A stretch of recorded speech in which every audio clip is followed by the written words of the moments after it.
Hello and welcome everybody. अपन करते हैं वापस से शुरुआत आरओ और एआरओ की वर्ल्ड ज्योग्राफी की क्लास। पिछले क्लासेस में अपन ने एशिया और नॉर्थ अमेरिका की जितने भी ज्योग्राफिक से रिलेटेड इंपॉर्टेंट उनके फीचर्स हैं वो सारे कवर कर लिया है। इस वीडियो में अपन साउथ अमेरिका को कवर करेंगे और इसके बाद कल तक हमारे जो मेजर दो कॉन्टिनेंट्स हैं अफ्रीका और यूरोप भी खत्म हो जाएंगे। तो कंटिन्यू करते हैं अपन साउथ अमेरिका के साथ। सबसे पहले यदि अपन समझते हैं तो साउथ अमेरिका यदि आप देखोगे तो एक तरीके का एक ट्रायंगल की तरीके से कॉन्टिनेंट है जो इमर्ज आउट होता है। ये पूरा का पूरा सदर्न हेमिस्फीयर में है और ये इसके नाम से ही समझ में आता है, साउथ अमेरिका लिखा है। और वही नॉर्थ अमेरिका पूरे के पूरा नॉर्दर्न हेमिस्फीयर में है, इसीलिए नॉर्थ अमेरिका लिखा है। यदि आप इस बात को देखेंगे तो जो 60 डिग्री का जो लैटिट्यूड है वो अप्रोक्सीमेटली साउथ अमेरिका को दो इक्वल भागों में डिवाइड कर देता है और इसीलिए ये एक इंपॉर्टेंट फैक्ट हो जाता है, एग्जाम के लिए जरूर ध्यान रखिएगा। अब जब भी अपन साउथ अमेरिका की बात करते हैं तो बहुत सारे लोगों को कंफ्यूजन रहता है, साउथ अमेरिका क्या है और लैटिन अमेरिका क्या है, दोनों किस तरीके से सिमिलर हैं या किस तरीके से डिफरेंट हैं, क्योंकि बहुत बार अपन ये दोनों टर्म्स को इंटर एक्सचेंजेबली सेम यूज कर देते हैं। तो सबसे पहले आप समझो कि साउथ अमेरिका जो है वो एक जियोग्राफिकल एंटिटी है, यानी कि ये जो फीचर आप देख रहे हो ये है साउथ अमेरिका, जो एक कॉन्टिनेंट डेजिग्नेटेड है उसे कहते हैं साउथ अमेरिका। ये एक कॉन्टिनेंटल प्लेट के ऊपर दिया गया है जहां पर अक्रॉस ऐसे ये एक major plate tectonic South America plate है, उसके अंदर आता है। वहीं यदि अपन लैटिन अमेरिका बात करें तो ये दर्शाता है जो लैटिन भाषा होती है उनसे प्रभावित होकर ये टर्म डेजिग्नेट किया गया है। तो लैटिन अमेरिका यदि अपन टर्म देखें तो ये पूरा का पूरा साउथ अमेरिका जो रहता है वो तो इंक्लूड है ही, प्लस उसमें मेक्सिको भी इंक्लूडेड है जो लैटिन अमेरिका में आता है। यदि ये देखा जाए तो ये दिखाता है कॉलोनियल हिस्ट्री को, क्योंकि यदि आप साउथ अमेरिका और मेक्सिको को देखोगे तो यहां पर स्पेन और पोर्चुगल ये दोनों जो मेजर यूरोपियन पावर्स थे इन्होंने इन एरियाज पे अपनी कॉलोनीज बनाई थी। इसी वजह से आप देखोगे सारी की सारी जो लैटिन अमेरिका की कंट्री है वो कहीं ना कहीं स्पेन और पोर्चुगल ही अपनी लैंग्वेज अडॉप्ट करके रखे हैं और इनके जो कल्चर हैं बहुत ज्यादा स्पेन और पोर्चुगल से ही सिमिलैरिटी रखता है। फॉर एग्जाम्पल एक एग्जाम्पल देता हूं आपको, जैसे यदि आप इंडिया से देखोगे तो इंडिया में बहुत ज्यादा माइग्रेशन इंग्लिश स्पीकिंग कंट्रीज की तरफ ट्रेडिशनली रहा है। सबसे पहले यूके, उसके बाद यूएस भी अब बढ़ गया है। वहीं पर यदि आप इन लैटिन अमेरिका की कंट्रीज से देखोगे तो ये यूके से ज्यादा स्पेन और पोर्चुगल को प्रेफर करते हैं, क्योंकि उनकी लैंग्वेज सिमिलर है और वो उन्हीं के कॉलोनीज थी पहले। नेक्स्ट अपन बात करते हैं the Galapagos island are geographically located. ये एक बहुत इंपॉर्टेंट आइलैंड है। ये कहां पर सिचुएटेड है तो ये अपन देखेंगे ये साउथ अमेरिका के कोस्ट के में सिचुएटेड है, टुवर्ड्स द पैसिफिक कोस्ट ये सिचुएटेड है। तो off the eastern coast of South America बिल्कुल गलत हो गया। इन द कैरिबियन सी तो नॉर्थ हो गया, ये भी गलत हो गया। In the South Pacific ocean near the Easter island, नहीं ये भी गलत हो गया। West of the mainland Ecuador in the Pacific ocean, ये स्टेटमेंट सही है। तो एक्वाडोर यदि आप देखोगे, एक्वाडोर के कोस्ट के थोड़ा सा west in the Pacific ocean ये सिचुएटेड है गैलापागोस आइलैंड। यदि इस आइलैंड की खास बात बताऊं तो ये बहुत ही ज्यादा डाइवर्स है। यहां पर जो फ्लोरा और फौना यानी कि जो पशु पक्षी और पेड़ पौधे हैं वो बहुत ज्यादा डाइवर्स पाए जाते हैं और इसी वजह से एक फेमस पर्सन जो कि थे चार्ल्स डार्विन ने यहां पर रिसर्च की थी और इसी रिसर्च के बेसिस में इन्होंने एक बुक लिखी थी इवोल्यूशन ऑफ स्पीसीज, और इसी बुक में उन्होंने कहा था सर्वाइवल ऑफ द फिटेस्ट, जो बहुत अपन कॉमन भाषा में यूज करते हैं, वो यहीं पर गैलापागोस आइलैंड में लिखा गया था। इसीलिए गैलापागोस आइलैंड आपके एग्जाम के लिए बहुत ही ज्यादा इंपॉर्टेंट हो जाता है। तो एक और क्वेश्चन देखते हैं इसी से, which iconic Galapagos species played a crucial role in the Darwin's theory of evolution by natural selection. यानी कि कौन सी स्पीसीज को स्टडी करके गैलापागोस आइलैंड में डार्विन ने ये थ्योरी दी थी, तो वो थी एक बर्ड की स्पीसीज थी और इस बर्ड का नाम था गैलापागोस फिंचेस। तो ये फिंच एक तरीके के बर्ड थी और इसे बाद में डार्विन फिंच भी कहा जाने लग गया चार्ल्स डार्विन के नाम पर। ये क्या था, इस बर्ड में क्या थे, बहुत जो इनकी जो चोंच होती है यानी कि बीक, ये जो बीक होती है बहुत अलग अलग प्रकार की इस आइलैंड में पाई जाती थी। तो डार्विन जी ने इसी बीक को स्टडी किया था और फाइनली बताया था क्यों अलग अलग बीक की वैरायटी डेवलप हो गई एक ही बर्ड के अंदर, और यहीं से उन्होंने जो इवोल्यूशन ऑफ स्पीसीज का कॉन्सेप्ट है दिया था। तो नेक्स्ट अपन बात करते हैं टेरा डेल फ्यूगो। अब देखिए क्योंकि ये पोर्चुगल और स्पेन भाषा की स्पेनिश लैंग्वेजेस हैं इसलिए टर्म्स ऐसे हैं, बट ये टर्म्स इंपॉर्टेंट हैं, आपको जरूर ध्यान रखना पड़ेगा। टेरी डेल फ्यूगो एंड आर्कियोलॉजी, ये अपन ने देखा आर्कियोलॉजी क्या होता है, ग्रुप ऑफ आइलैंड्स होते हैं। ये अपन ने कल भी पढ़ा था। At the southern most tip of South America is divided between two countries, which two country share. तो एक बहुत ही बड़ा ग्रुप ऑफ आइलैंड्स है जो साउथ अमेरिका की सबसे सदर्न टिप्स में पाए जाते हैं। वो जो ओनरशिप है दो कंट्रीज शेयर करती हैं। क्वेश्चन ये पूछ रहा है कौन सी है वो दो कंट्रीज, तो वो दो कंट्रीज है, एक तरफ है अर्जेंटीना और दूसरी तरफ है चिले। अब एक बात आप समझ लीजिए, इससे यदि आपको इतना भी याद रहा कि ये सदर्न मोस्ट आइलैंड है साउथ अमेरिका के, तो एक कॉमन सेंस क्या बोलता है कि इसमें सिर्फ और सिर्फ वो ही इन्वॉल्व होंगे जो साउथ अमेरिका की सदर्न कंट्रीज है, उन्हीं के बीच में स्ट्रगल होगा। तो यहां पर यदि आप ब्राजील देखो तो ब्राजील गलत हो गया, पेरू इक्वेडर गलत हो गया, कोलंबिया वेनेजुएला गलत हो गया। सबसे जो दिमाग लगा के सही बैठता है अर्जेंटीना और चिले ही है। तो यदि आपको नहीं भी पता होता और क्वेश्चन में लिखा है कि ये southern most of South America पर है आइलैंड, तो थोड़ा सा दिमाग लगा के अपन इस आंसर पर अराइव कर सकते थे। तो देखते हैं, अब देखो ये साउथ अमेरिका का ये जो त्रिकोणा शेप है ये उसको दिखा रहा है। यदि अपन ये देखें, यहां पर आप देख रहे हो पानी है, ये पानी का है, ये जो एक स्ट्रेट है इसे बोलते हैं स्ट्रेट ऑफ मैगेलन। ये जो स्ट्रेट है ये कनेक्ट करता है, इधर क्या है अटलांटिक ओशन और इधर क्या है पैसिफिक ओशन।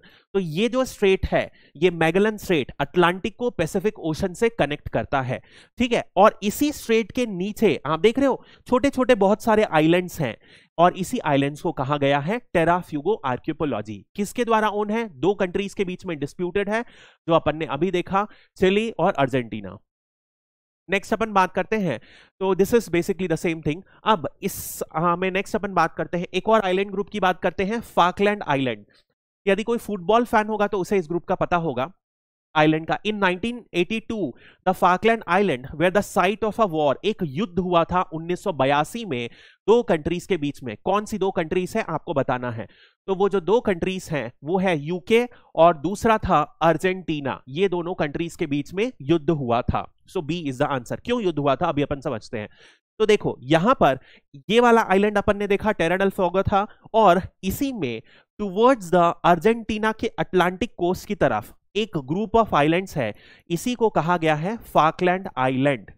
अब जब यहां पर अपन ने देखा साउथ अमेरिका में कौन रूल करता था, पोर्चुगल और स्पेन रूल करते थे, लेकिन इस आइलैंड को यूके ने कॉन्कर कर रखा था और अभी भी ये यूके की ही कॉलोनी है। जो मेजर फॉरेन अफेयर्स हैं और जो डिफेंस है वो यूके ही इसकी कॉलोनी में हैंडल करता है। और अर्जेंटीना हमेशा से क्लेम करता है कि ये जो आइलैंड है ये हमारा आइलैंड है, और यूके ने जबरदस्ती अभी तक इसे कॉलोनाइज करके रखा है। इसी वजह से 1982 में एक युद्ध भी हुआ था फाकलैंड वॉर में, जिसमें कोई भी मेजर रिजल्ट नहीं आया था और अभी भी ये एक डिस्प्यूटेड लैंड ही है। अर्जेंटीना नहीं जीता था ऑब्वियसली, बट कोई भी निर्णायक रूल नहीं आया था। फाकलैंड आइलैंड ध्यान रखिएगा। Now which of the following mountain range is recognised longest in the world, सबसे लंबी लॉन्ग माउंटेन रेंज कौन सी है दुनिया में, ये पूछा है। तो उसका आंसर है एंडस। एंडस सबसे बड़ी रेंज है। तो यदि आपने अपन ने पढ़ा था नॉर्दर्न कॉर्डिलेरास, ये अपन ने अमेरिका के वीडियो में पढ़ा था नॉर्थ अमेरिका में, जिसमें अपन ने बात किया था कि एक पूरा का पूरा वेस्टर्न कोस्ट में एक माउंटेन रेंज है जो नॉर्थ अमेरिका में भी जाती है और यही साउथ अमेरिका में भी जाती है। जो नॉर्थ अमेरिका में रेंज है उसे अपन कहते हैं रॉकीज, और जो साउथ अमेरिका में है उसे अपन कहते हैं एंडिस। ये रेंज के बारे में अपन ने बात किया था।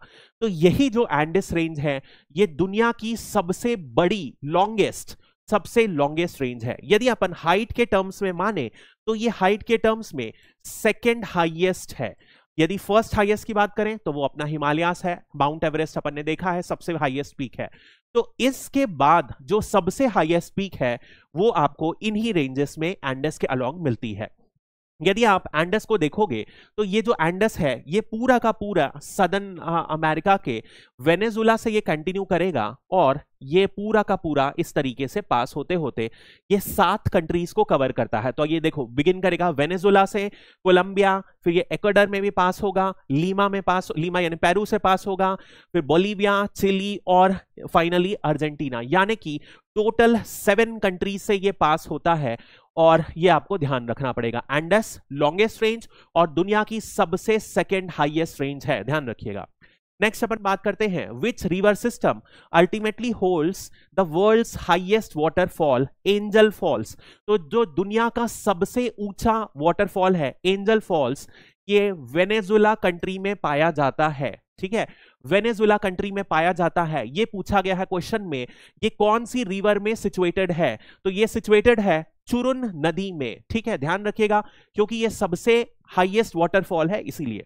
नेक्स्ट अपन बात करते हैं, तो ये देखिए ये वेनेजुला है और यहीं पर वेनेजुला के पास एंजल वाटरफॉल्स है जो चुरुन नदी पर है, और जो चुरुन नदी है कैरोनी नदी की एक ट्रिब्यूटरी है। अब ये देखिए यहीं पर ये वाली जो टेरिटरी है आप देखोगे ये है फ्रेंच गुयाना। यदि ये आप टेरिटरी देखोगे ये फ्रेंच गुयाना है सबसे एक्सट्रीम पर। इस टेरिटरी में क्या है, ये एक कंट्री नहीं है बल्कि ये एक फ्रेंच की कॉलोनी है, और यहां पर इसे ही नासा यूज करता है, नासा नहीं, यूरोपियन स्पेस एजेंसी यूज करता है अपनी सैटेलाइट्स लॉन्च करने के लिए। वहीं पर यदि आप देखोगे तो यहां पर फ्लोरिडा आता है नॉर्थ अमेरिका में। फ्लोरिडा में एक प्लेस आती है केप कैनेवरल, वहां पर नासा अपनी सारी की सारी सैटेलाइट्स लॉन्च करता है फ्लोरिडा में। ठीक है, ये नॉर्थ अमेरिका में हो गया। वहीं पर फ्रेंच गुयाना से यूरोपियन स्पेस एजेंसी अपनी सैटेलाइट्स लॉन्च करती है।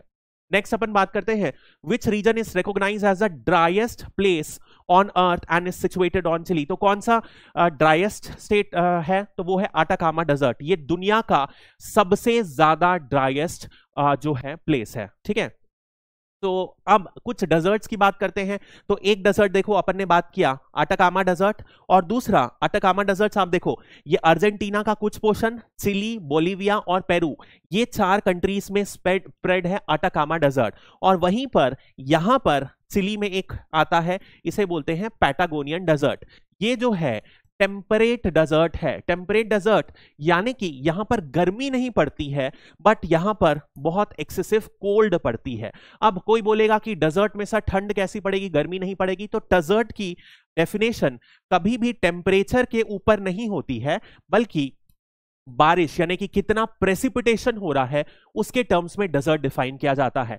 नॉर्मली यदि सालाना 25 सेंटीमीटर से कम बारिश होती है तो उसे डेजर्ट माना जाता है, और क्योंकि इस रीजन में बारिश बहुत कम होती है इसी वजह से पैटागोनियन डेजर्ट और अटाकामा डेजर्ट बहुत ही ज्यादा ड्राई है। अब कैन यू अंडरस्टैंड इस एरिया में बारिश कम क्यों होती है? क्योंकि अभी अपन ने देखा यहां पर क्या है, एक बहुत ही लंबी माउंटेन रेंज है, इसको अपन ने एंडस कहा था। अब जब भी क्या होता है हवा जो कोस्ट से इधर माउंटेन्स की तरफ जाती है तो ये जब डिसेंड करती है साउथ अमेरिका के कोस्टल रीजन में तो क्या हो गया, जब हवा नीचे आती है तो वो गर्म हो जाती है और बारिश नहीं कॉज करती है। इसी वजह से जितना भी एंडस के ईस्टवर्ड इलाका है ये पूरा का इलाका बहुत ही एक्सेसिव डेजर्ट पड़ता है, और ये दुनिया के सबसे ड्राइएस्ट इलाके में से एक है। बहुत ही पानी की किल्लत है, सहारा से भी ज्यादा किल्लत पानी की अटाकामा डेजर्ट में है, दुनिया की सबसे ज्यादा ड्राइएस्ट प्लेस। नेक्स्ट देखते हैं, Lake Titicaca known as the highest navigable lake in the world straddles the border between, यानी कि कौन सी 2 कंट्री के बीच में लेक टिटिकाका सिचुएटेड है। लेक टिटिकाका इसलिए इंपॉर्टेंट है क्योंकि ये नेविगेबल वाटरवे है, ध्यान रखिएगा, और नेविगेबल ऐसा वैसा नहीं, ये दुनिया का हाईएस्ट नेविगेबल वाटरवे है, तो बहुत इंपॉर्टेंट है, क्वेश्चन पूछे गए हैं पास में इससे। तो ये कौन सी 2 कंट्री के बीच में है, बोलीविया और पेरू, ये 2 कंट्रीज के बीच में है, ध्यान रखिएगा, बहुत इंपॉर्टेंट है। इसके अलावा कुछ और इंपॉर्टेंट जो लेक्स हैं साउथ अमेरिका के वो भी मैं आपको करा दे रहा हूं। लेक टिटिकाका अपन ने देख लिया, ये किसके बीच में है, बोलीविया और पेरू के बीच में सिचुएटेड है। यही अपन माराकाइबो लेक जो है ये वेनेजुला में सिचुएटेड है। ये भी बहुत ज्यादा इंपॉर्टेंट लेक है क्योंकि यदि आप देखोगे ये एक मेजर ऑयल प्रोड्यूसिंग लेक है। आपको पता होगा जो वेनेजुला है इसमें दुनिया का सबसे ज्यादा ऑयल यहां पर पाया गया है। उसके बाद भी अभी कुछ रीजंस की वजह से ऑयल एक्सपोर्ट में कर्टेल लगा हुआ था, सैंक्शंस लगे हुए थे यूएस में, बट दुनिया में सबसे बड़ा ऑयल रिजर्व जिसके पास है वो है वेनेजुला, और मार्काइबो में तेल का कुआं पाया गया है। और साथ ही साथ ये साउथ अमेरिका का सबसे बड़ा लेक भी है, इसीलिए भी इंपॉर्टेंट है। उसके अलावा एक और अपन बात करते हैं, ये भी बहुत इंपॉर्टेंट है, लेक पोपो। ये दोनों की दोनों टिटिकाका और पोपो आसपास में सिचुएटेड हैं। जो पोपो है बोलीविया में सिचुएटेड है, थोड़ा सा नॉर्थ में सिचुएटेड है, और ये एक हाई प्लेट्यू पर है, इसलिए बहुत इंपॉर्टेंट है। फ्रेश वाटर लेक है, ध्यान रखिएगा। तो दोनों लेक की लोकेशन अपन देखते हैं। तो ये देखो, lake Titicaca, lake Poopó. Titicaca किस पर है? बोलीविया में सिचुएटेड है, और ये बोलीविया और पेरू के बीच में शेयर होता है लेक पोपो। ठीक है, नेक्स्ट अपन बात करते हैं, one of the major concern surrounding the Panama Canal is its vulnerability to. Panama Canal में क्या कंसर्न अभी अभी रिसेंट में आया है?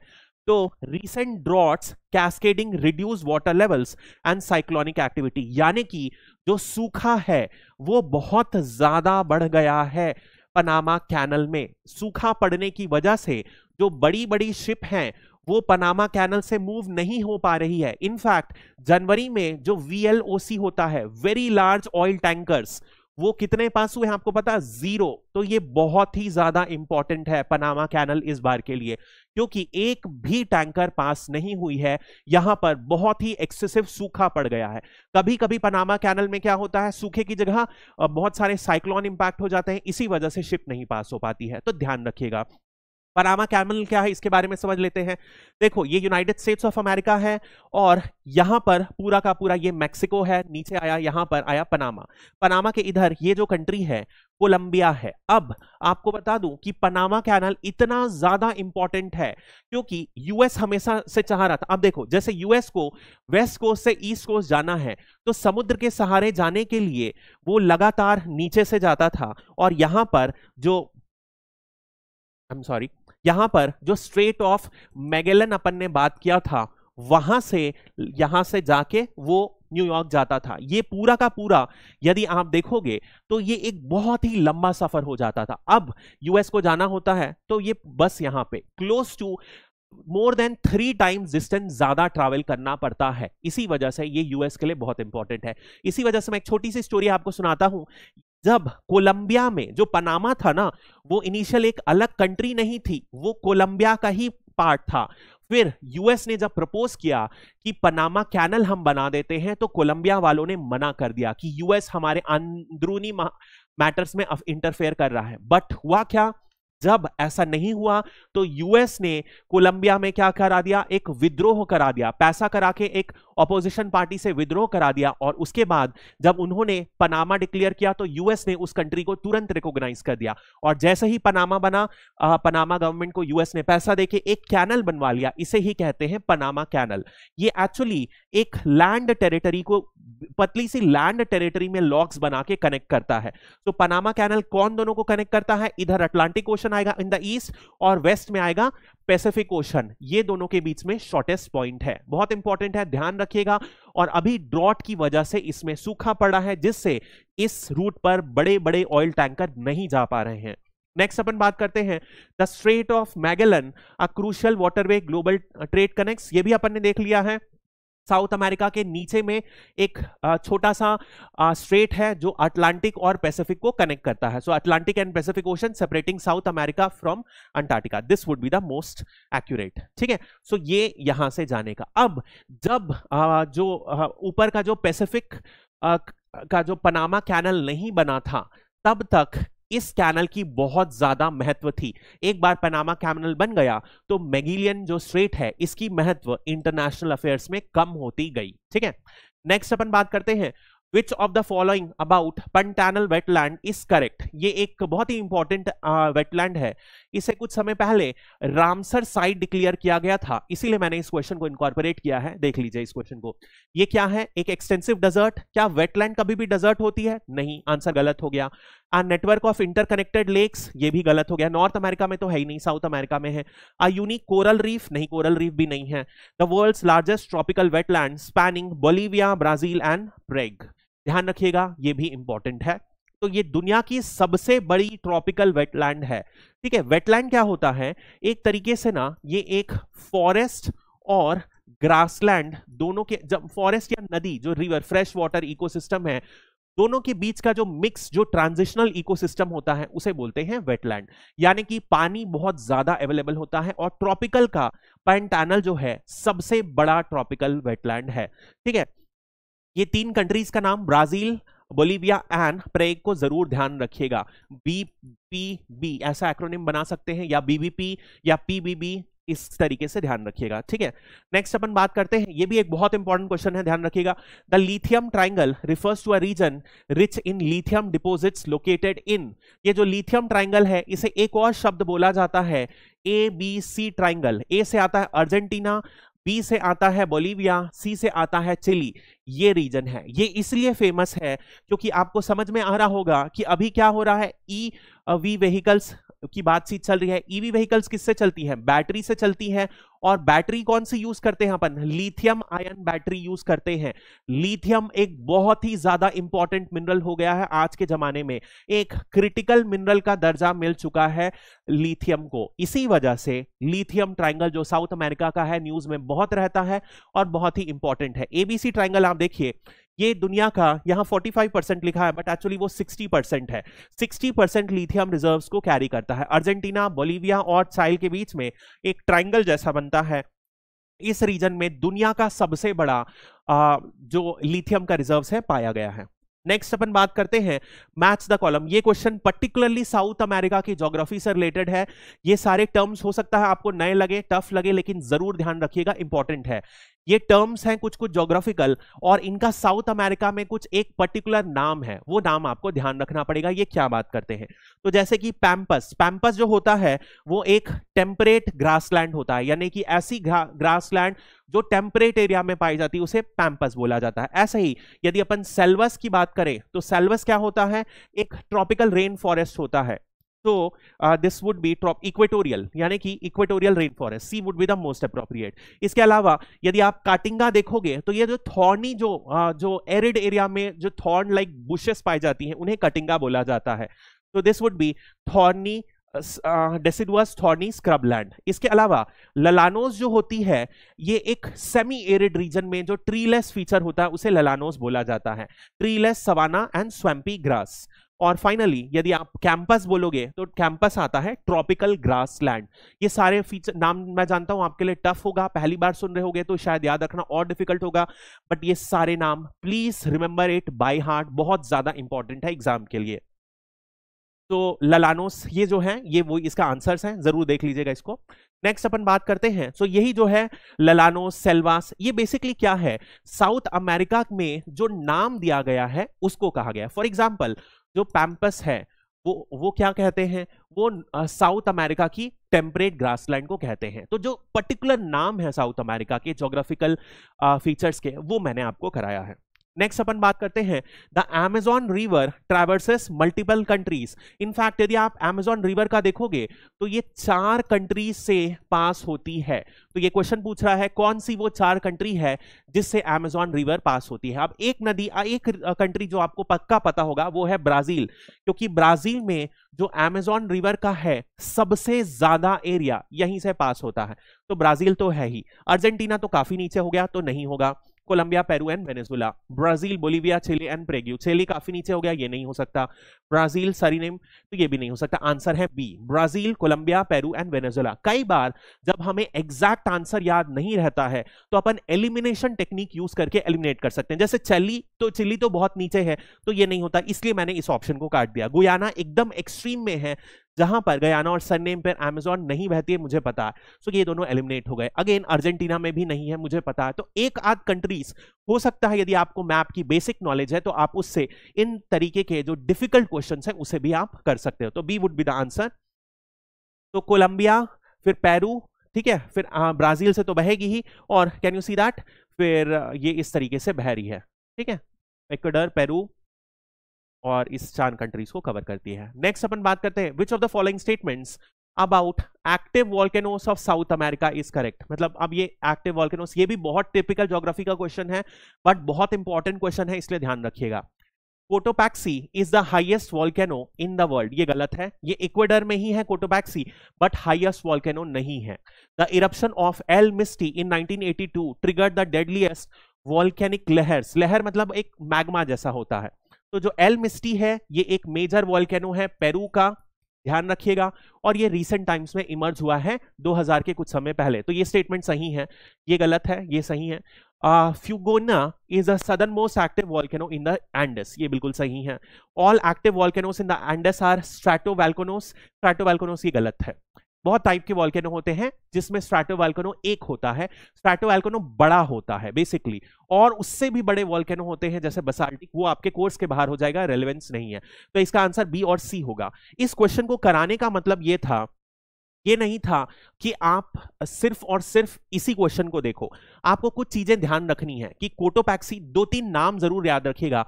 एक है जैसे बहुत फेमस कोटोपैक्सी, इसके बाद है एक है चिम्बोराजा, ये नाम, ये दोनों नाम ध्यान रखिएगा। इसके बाद एल मिस्टी नाम ध्यान रखिएगा, एक फ्यूजिनो नाम याद रखिएगा, और इसके अलावा जो हाईएस्ट वॉल्केनो है वो है ओजस डेल सलाडो। ये कहां पर सिचुएटेड है? चिली पर सिचुएटेड है, इस नाम को भी ध्यान रखिएगा। तो ये 4 जो वॉल्केनोस है ये आप जरूर ध्यान रखिएगा साउथ अमेरिका के।